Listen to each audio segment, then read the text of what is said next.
পরিবারকে দীপাবলির অনেক অনেক শুভেচ্ছা এবং ভালোবাসা। আগের ভিডিওতে আমি সংসার কেন ধ্বংস হয়, কেন ধ্বংসের দিকে এগিয়ে যায় সেই বিষয় নিয়ে একটা আলোচনা বিস্তারিতভাবে করেছিলাম এবং সেখানে বলেছিলাম যে সংসারকে শান্তিতে এবং সুখে রাখার জন্য আপনাদের আমি বেশ কিছু উপায় বলে দেব। আজকের ভিডিওটি সেই বিষয় নিয়েই তৈরি হচ্ছে, মানে আপনাদের জন্য পরিবেশন করছি। কিন্তু তার আগে ছোট্ট একটি কথা, সেটা হচ্ছে আমার পরিবারের একজন সদস্য হতে অবশ্যই আপনি আমার ভিডিও মানে চ্যানেলটিকে সাবস্ক্রাইব করবেন এবং বেল আইকন টিপে অল প্রেস করে দেবেন। আর প্রচুর প্রচুর প্রচুর পরিমাণে লাইক অ্যান্ড শেয়ার করবেন, যাতে আপনার মাধ্যমেও প্রচুর মানুষের উপকার হয়। এবার আমরা মূল বিষয়ে প্রবেশ করি। সেটা হচ্ছে যেই উপায়গুলি করলে ঘরে সুখ সমৃদ্ধি শান্তি বজায় থাকে, সেগুলো কি কারণে, সেটা হচ্ছে দেখুন, ঘর যেখানে আপনি বাস করছেন, ঠিক আছে, সেই জায়গাটাকে আমরা বলি বাস্তু, ঠিক আছে। এই বাস্তুটাকে ঠিক রাখা, সঠিক রাখা, সেখানে মানে ভীষণভাবে কেয়ারফুল থাকা, এইটা ভীষণ জরুরি। তার কারণ হচ্ছে ঘরের মধ্যে যদি কোনো রকম নেগেটিভিটি প্রবেশ করে, তাহলে সেই নেগেটিভিটি ঘরের আর্থিক উন্নতি আটকে দেয়, সুখ সমৃদ্ধি আটকে দেয় এবং সবথেকে বড় কথা যেটা, সেটা হচ্ছে মানুষের মানে ঘরের ভিতরকার মানুষগুলোর যে মাথা মস্তিষ্ককে বিগড়ে দেয়, বাংলা ভাষায় বলতে গেলে। এর জন্য কি হয়, তাদের মধ্যে ঠিক সঠিক চিন্তাভাবনা আসে না, ভুল ডিসিশান নিয়ে নেয় এবং সেই কারণে স্বাভাবিকভাবেই আপনার সংসার কিন্তু বিপথে চালিত হতে থাকে। এটা হয় সবথেকে যেটা চিন্তার বিষয়, সেটা হচ্ছে এই ঘটনাটা ঘটতে থাকে কিন্তু আপনার অজান্তে। যদি আপনি এই বিষয়ে নজর না দেন, যদি এই বিষয়ে মানে সতর্ক না হন, তাহলে এগুলো আপনার অজান্তেই ঘটতে থাকবে। তাই ঘরের বা বাস্তুর মানে প্রতি সতর্ক থাকাটা ভীষণভাবে জরুরি। এবার কি কি বিষয় আপনি বিশেষভাবে নজর রাখবেন? বিষয় তো অনেকগুলোই আছে, কিন্তু বিশেষ ইম্পর্টেন্ট যেগুলো, সেগুলো কয়েকটা আমি আপনাদের কাছে বলে দিচ্ছি। সেগুলো অবশ্যই মাথায় রাখবেন এবং সেই আমি যেইভাবে বলছি সেই অনুযায়ী অবশ্যই করবেন। দেখবেন অবশ্যই নিশ্চিন্তে, আমি গ্যারান্টি দিচ্ছি আপনাকে, আপনি মানে অবশ্যই ভালো ফল পাবেন। দেখুন, ঘরের ব্যাপারে যেটা সবথেকে প্রথমে খেয়াল রাখবেন, সেটা হচ্ছে ঘরের ধুলো, ডাস্ট এবং ঝুলের ব্যাপারে, ঠিক আছে। দেখুন, আমরা নিত্যদিন তো ঘর ঝাড় দিই বা ঘরের ধুলো পরিষ্কার করি, ঠিক আছে, সেটা তো ঠিকই আছে, এটা প্রত্যহ করবেন, কোনো দিন বাদ দেবেন না। কিন্তু যেটা বলার বিষয়, সেটা হচ্ছে দেখবেন আমরা কিন্তু যেই জায়গাগুলো হচ্ছে আমাদের হাত পৌঁছাচ্ছে না বা কোনা ঘুপছি, সেগুলোকে আমরা ইগনোর করে যাই। আমার বলার বক্তব্য মানে বলার উদ্দেশ্যটাই এটা, যে ওপর পরিষ্কার করলে কিন্তু হবে না। আপনাকে একটু মেহনত করে এই যে কোনা ঘুপচিগুলো আছে, বা যেমন ধরুন চেয়ারের তলা, খাটের তলা বা আপনার রান্নাঘরের গ্যাসের পাশে, এগুলোকে একটু পরিশ্রম করে ওই রেগুলার পরিষ্কারের মধ্যে আপনি আনবেন, যতটা সম্ভব হয়, যতটা সম্ভব হয়, ঠিক আছে। কেননা আমরা ওপর তো পরিষ্কার করে থাকি, কিন্তু এই কোনা ঘুপচিগুলোতে দীর্ঘদিন ধরে ধুলো জমা হতে থাকে এবং ঝুল জমা হতে থাকে। ঝুল যদি ঘরে জমা হতে থাকে, তার মানে হচ্ছে আপনার ঘরে ধীরে ধীরে অলক্ষ্মী প্রবেশ করছে এবং আপনার ঘরের যে লক্ষ্মী, সে আস্তে আস্তে বেরিয়ে যাচ্ছে। সেই কারণে বুঝতে পারছেন যে এই ধুলো এবং ঝুল পরিষ্কার করা কতটা জরুরি। তাই একদম সতর্কভাবে একটু পরিশ্রম করে এই জিনিসগুলোকে ঘর থেকে সরাবার চেষ্টা করবেন এবং ন্যাচারালভাবে স্বাভাবিকভাবেই ঘরকে পরিষ্কার এবং টিপটপ রাখবেন। একদম টিপটপ রাখলে মা লক্ষ্মী মানে যেমন খুশি হন, সেরম সঙ্গে হচ্ছে আপনাদের যদি শুক্র কুণ্ডলিতে দুর্বল থাকে, তাহলে সেই শুক্র কিন্তু আস্তে আস্তে সবল হতে থাকে। আর শুক্রকে সবল করা খুব জরুরি, কেননা আপনার ঘরের সুখ সমৃদ্ধি বিলাসিতা এইগুলো কিন্তু শুক্র গ্রহের ওপর নির্ভর করে। অতিরিক্ত নোংরা জায়গা এই শুক্র গ্রহও কিন্তু পছন্দ করে না। তাই এই বিষয়টির উপর ভীষণভাবে নজর রাখবেন। দ্বিতীয় যে বিষয়টি হলো, সেটা হচ্ছে ঘরের মধ্যে যে নেগেটিভিটি প্রবেশ করে, তার মূল সোর্স হচ্ছে কিন্তু টয়লেট। ঠিক আছে, এবার কথা হচ্ছে যে দেখুন আমাদের তো নিজেদের বাড়ি নেই, খুব কম লোকের এখন নিজেদের বাড়ি জমি কিনে বাড়ি করতে পারছে, এটা খুব স্বাভাবিক ব্যাপার, মানে খুব বাস্তবসম্মত। এবং যাদেরও বাড়ি আছে তারাও মানে ভেঙে চুরে দিয়ে ফ্ল্যাট তৈরি করে সেখানে প্রবেশ করছে। এবার ফ্ল্যাটের বিষয় যেটা, সেটা হচ্ছে আমি প্রচুর ফ্ল্যাটে বাস্তু ভিজিট করতে গেছি, সেখানে একটা কমন জিনিস দেখেছি, সেটা হচ্ছে বেশিরভাগ বাস্তুর ফ্ল্যাটে আপনি গিয়ে দেখবেন যে সেই ফ্ল্যাটের বাথরুমটা বেশিরভাগ ক্ষেত্রে পূর্ব, নালে উত্তর পূর্ব, না হলে উত্তর দিকে হয়। এবার এই মানে টয়লেটের জন্য এই যে জায়গাটা, এই যে জোনটা, সেটা কিন্তু একদমই নেগেটিভ জোন টয়লেটের ক্ষেত্রে, একদমই টয়লেট সেখানে হওয়া উচিত না। কিন্তু সেখানে হলে আপনি কি করবেন? এবার যেখানে টয়লেটটা হওয়া উচিত সেখানে যদি থাকে, সেখানে তো আপনার একটা অবশ্যই অ্যাডভান্টেজ থাকবে। ঠিক আছে, এবার যেটা আমি বলছি সেটা হচ্ছে যাদেরই টয়লেটটা পজিশানে হোক বা যেই জায়গাটায় হওয়া উচিত না সেই জায়গাটায় হোক, প্রত্যেকেই এই জিনিসগুলো করবেন টয়লেটের ক্ষেত্রে। কারণ বারবার বলছি, টয়লেটটা কিন্তু আপনার সারা বাস্তুর মধ্যে নেগেটিভিটি প্রবেশ করানোর মূল সোর্স জায়গা, মূল জায়গা। এবার বাথরুমের ভিতরে বা টয়লেটের ভিতরে আপনি কোন কোন বিষয়গুলোর প্রতি নজর দেবেন? প্রথম কথা হচ্ছে ঘরের মতো মানে টয়লেটটাকেও পরিষ্কার রাখতে একদমই ভুলবেন না। অবশ্যই ঘরের মতো টয়লেটটাকেও ঝকঝকে পরিষ্কার রাখবেন এবং সেখানে সুগন্ধি ইউজ করবেন মনে করে। ঠিক আছে, আর যেটি করবেন সেটি হচ্ছে বিশেষ করে যাদের বাথরুম উত্তর দিক, পূর্ব দিক বা উত্তর পূর্ব দিকে, তারা বাথরুমের দরজার উপর একটি তামার তার বা তামার পাত অবশ্যই লাগিয়ে দেবেন। দ্বিতীয় যে বিষয়টি নজর রাখবেন সেটি হচ্ছে বাথরুমের বা টয়লেটের দরজা কখনোই যেন অধিক সময় ধরে খোলা না থাকে। বাথরুমের দরজা খোলা থাকা মানে হচ্ছে নেগেটিভিটি প্রবেশের জন্য উন্মুক্ত দ্বার। সেই কারণে যতক্ষণ আপনি টয়লেটটাকে ইউজ করছেন বা টয়লেটে প্রবেশ করতে যেটুকু সময় লাগছে সেটুকু খুলুন, এবং যেই সময়টায় আপনার টয়লেটের প্রয়োজন নেই সেই সময়টা মানে মনে করে টয়লেটের দরজাটি বন্ধ রাখুন। এবং টয়লেটের ভিতরে যেটা খেয়াল রাখবেন সেটা হচ্ছে যে দুটো বাটিতে দুটো জিনিস, একটা হচ্ছে ফিটকিরি এবং আরেকটি হচ্ছে রক সল্ট, এই দুটো যেন সবসময় বাথরুমের ভিতরে মজুদ থাকে। এবং 1 মাস পর পর এই দুটো জিনিস পাল্টে, মানে রক সল্ট 1 মাস পর পর পাল্টাবেন, রক সল্ট এবং হচ্ছে ফিটকিরি পাল্টে আবার নতুন দেবেন। তার কারণ হচ্ছে যেইটা মেন পয়েন্ট যেখান থেকে নেগেটিভিটি আসছে সেটা হচ্ছে আপনার কমোড, মেইন জায়গা।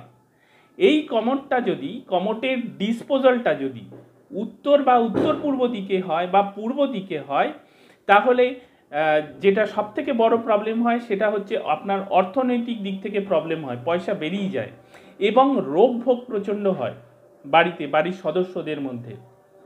তাই মনে করে টয়লেটের যে সিট কভার রয়েছে সেইটাকে দিতে, বন্ধ করতে একদমই কিন্তু ভুলবেন না। মনে করে সবসময় ইউজ করার পর মনে করে টয়লেটের সিটটাকে দিয়ে দেবেন।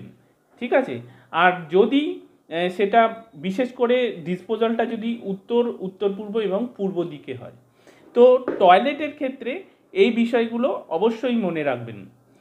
আর হচ্ছে সেগুলো হচ্ছে যে আপনি বাড়ির মধ্যে বেশ কিছু প্ল্যান্ট আছে যেগুলো আপনার বাড়িকে সুরক্ষা করে, বাড়ির মধ্যে পজিটিভ এনার্জিকে প্রবেশ করায়, আপনার সুখ সমৃদ্ধিকে ধরে রাখে, সংসারের শান্তি বজায় রাখতে প্রচণ্ড পরিমাণে এই প্ল্যান্টগুলো বা গাছগুলো হেল্প করে। তো এরকম তো অনেক গাছ আছে, তো তার মধ্যে সব থেকে যেগুলো গুরুত্বপূর্ণ সেগুলো আপনি বাড়িতে রাখবেন। এরকম আমি কটা গাছের কথা আপনাকে বলছি। সেটা হচ্ছে যে বাড়ির মধ্যে যেন অবশ্যই তুলসী গাছ থাকে। যাদের নিজেদের বাড়ি তারা উঠোনের মধ্যে রাখবেন, যাদের বাড়ি নেই তারা ফ্ল্যাটের মধ্যে ব্যালকনিতে বা উত্তর দিক বা উত্তর পূর্ব দিকে তুলসী গাছ রাখার চেষ্টা করবেন। তুলসী গাছ রাখলে একটা মেডিকেল রিজন আছে। এই তুলসী গাছের হাওয়া যদি আপনার ঘরে প্রবেশ করে তাহলে রোগ ভোগের ক্ষেত্রেও যেমন আপনি অনেক মানে অ্যাডভান্টেজ পাবেন রোগ মুক্তির ক্ষেত্রে, সেরকম বাস্তুগত দিক থেকে আপনার ঘরকে সুখে শান্তিতে সমৃদ্ধিতে ভরিয়ে রাখার জন্য এই তুলসী গাছটা ভীষণ জরুরি। তো যেই দিকগুলোতে বললাম সেই দিকে তুলসী গাছ রাখুন। এবং যেটা করবেন সেটা হচ্ছে তুলসী গাছে প্রতিদিন জল যখন দেবেন তখন অবশ্যই স্নান করে বেরিয়ে এসে ভিজে কাপড়ে, কিন্তু ভিজে মানে আপনার যে জামা কাপড় সেটা যেন ভিজে থাকে, সেই ভিজে কাপড়ে মা তুলসীকে জল দান করবেন, জল অর্পণ করবেন এবং ঘিয়ের প্রদীপ জ্বালাবেন। আর আরেকটা হচ্ছে যেটা তুলসী গাছের পাতা আমরা অনেক কারণে তুলি। কখনো সর্দি কাশি হলে তুলসী পাতা তুলি, কখনো ঠাকুরকেই নিবেদন করার জন্য তুলসী পাতা তুলি। সেই ক্ষেত্রে মনে রাখবেন বেলা 12টার পর কিন্তু তুলসী পাতা একদমই তুলবেন না। যদি তুলসী পাতা তোলার প্রয়োজন হয় বা নিত্যদিনের একটা ব্যাপার থাকে তুলসী পাতা ছেঁড়ার, তাহলে বেলা 12টার আগে অবশ্যই তুলসী পাতা তুলে রেখে দেবেন। দ্বিতীয় যে গাছটি হলো সেটি হচ্ছে কলা গাছ।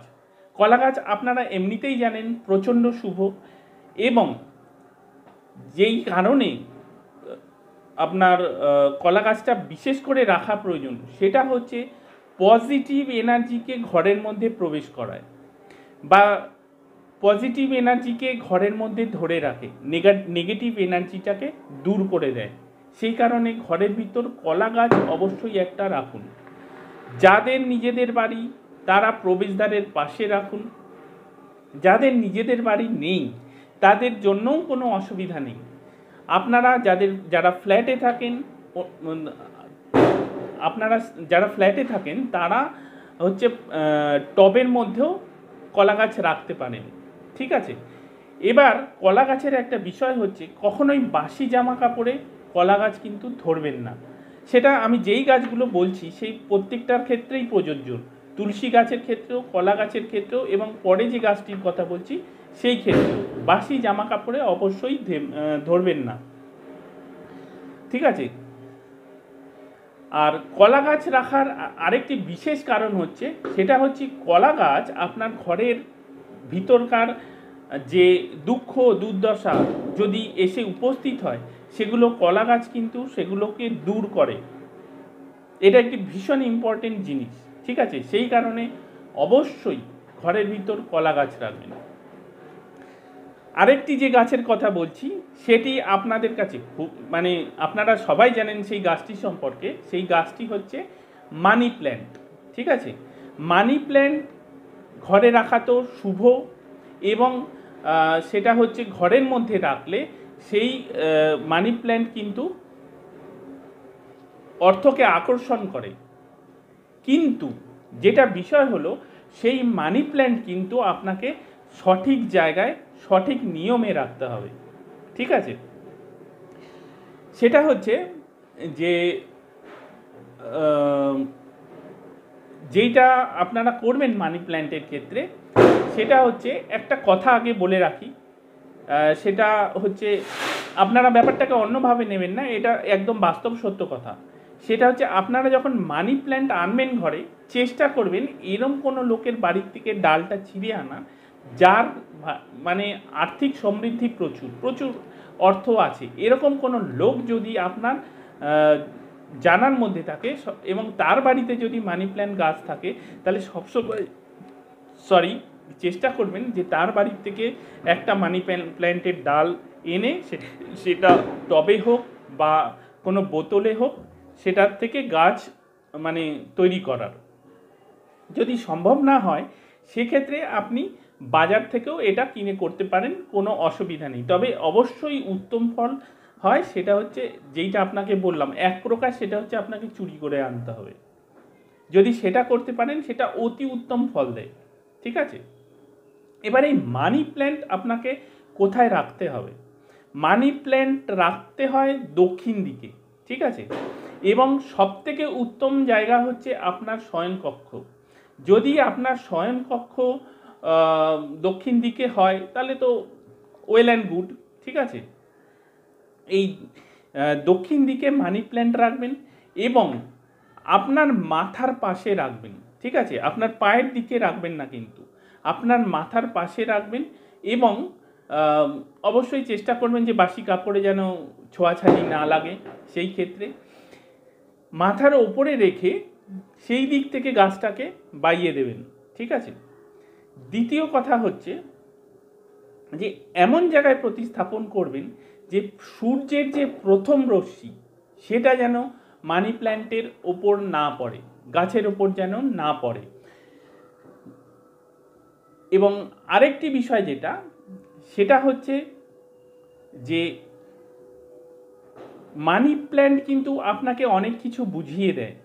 ঠিক আছে, আপনার ঘরে যদি কোনো রকম দুর্দশা আসতে থাকে, কোনো রকম অশুভ ঘটনা ঘটার থাকে, সেই ইঙ্গিতটা কিন্তু মানি প্ল্যান্ট দেয়। সেরকম যদি কোনো ঘটনা ঘটার থাকে তাহলে দেখবেন, ভগবান করুক যে এরকম কোনো ঘটনা না ঘটুক অবশ্যই, কিন্তু তবু জেনে রাখার জন্য আপনাকে বলছি, আপনার জ্ঞানের জন্য আপনাকে বলছি, সেটা এরকম ঘটনা যদি কখনো ঘটার থাকে তাহলে সেই ক্ষেত্রে দেখবেন মানি প্ল্যান্ট খুব তাড়াতাড়ি শুকিয়ে যাচ্ছে এবং পাতা মানে খুব তাড়াতাড়ি প্রত্যেকটা পাতা হলুদ হয়ে যাচ্ছে। ঠিক আছে, সেই ক্ষেত্রে কখনোই দেরি করবেন না। প্রথম কথা হচ্ছে হলুদ পাতাগুলো সঙ্গে সঙ্গে পাতা যদি হলুদ হতে থাকে, হলুদ পাতা একদম রাখবেন না। মানি প্ল্যান্ট কিন্তু রাখতে হবে আপনাকে একদম মানে সবুজ।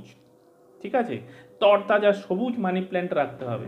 এবং সেই মানি প্ল্যান্টের পাতার মধ্যে যদি দেখেন যে হলুদ হয়ে যাচ্ছে সেই পাতাগুলো, সেগুলো সঙ্গে সঙ্গে ফেলে দেবেন। এবং গাছটি যদি খেয়াল করেন যে শুকিয়ে যাচ্ছে, আপনি কিছুতেই সেটাকে ঠিক করতে পারছেন না, তাহলে দেরি করবেন না একদম, সেই মানি প্ল্যান্টটাকে পাল্টে আবার নতুন মানি প্ল্যান্ট রাখুন, যেটা একদম কচকচে সবুজ, যেটাকে আমরা বলি সেই সবুজ মানি প্ল্যান্ট।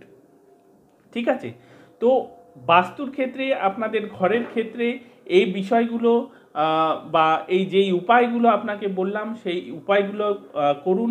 আমি 100 না 200% বলছি, এবং অনেক ক্ষেত্রে আমি কিন্তু এটার প্র্যাকটিক্যাল ফল দেখেছি।